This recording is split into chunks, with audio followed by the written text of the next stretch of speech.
नमस्कार मित्रांनो, आमच्या ऑफिशियल YouTube चॅनल मध्ये तुमचं स्वागत आहे। आजच्या व्हिडिओमध्ये आपण मुलीने सेक्स केला आहे का नाही किंवा मुलगी वर्जिन आहे का नाही कशावरून ओळखता येते याविषयीची माहिती पाहणार आहोत। पण व्हिडिओ सुरू करण्या अगोदर तुम्हाला विनंती आहे की तुम्ही या चॅनेलला अजूनही सबस्क्राइब केलं नसेल तर चॅनेलला सबस्क्राइब करून बालच्या घंटेच्या लावायला विसरू नका। चला तर मित्रांनो जवळपास या जगातील 90% मुलांना वाटतं की आपली होणारी पत्नी किंवा जी बायको आहे ती वर्जिन नसावी, म्हणजे या अगोदर तिने कधीही सेक्स केलेला नसावा। म्हणून मुलींनी सेक्स केला आहे का नाही प्रत्येकाला जाणून घ्यायचे असते आणि हे जाणून घेण्यासाठी आपल्या समाजात एक व्हर्जिनिटी टेस्ट ही प्रचलित आहे। यामध्ये सांगितल्याप्रमाणे लग्नानंतर जेव्हा पहिल्या वेळेस शरीर संबंध ठेवले जातात तर तेव्हा ब्लिडिंग होत असेल, म्हणजे मुलीच्या योनीतून रक्त येत असेल तर ती मुलगी वर्जिन आहे असं समजलं जाते आणि पहिल्या वेळी सेक्स केल्यावर रक्त आले नाही तर ती मुलगी वर्जिन आहे असेही समजले जाते। पहिल्या वेळी सेक्स केल्यावर मुलीच्या योनीतून जिराफ येते तिलक हाय नावाच्या एका पातळ पडदा फाटल्यामुळे ते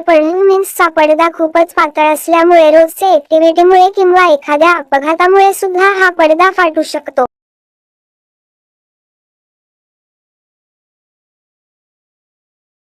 रक्त आलं तरच ती मुलगी वर्जिन आहे असे समजणे ही पूर्णपणे चुकीचे आहे।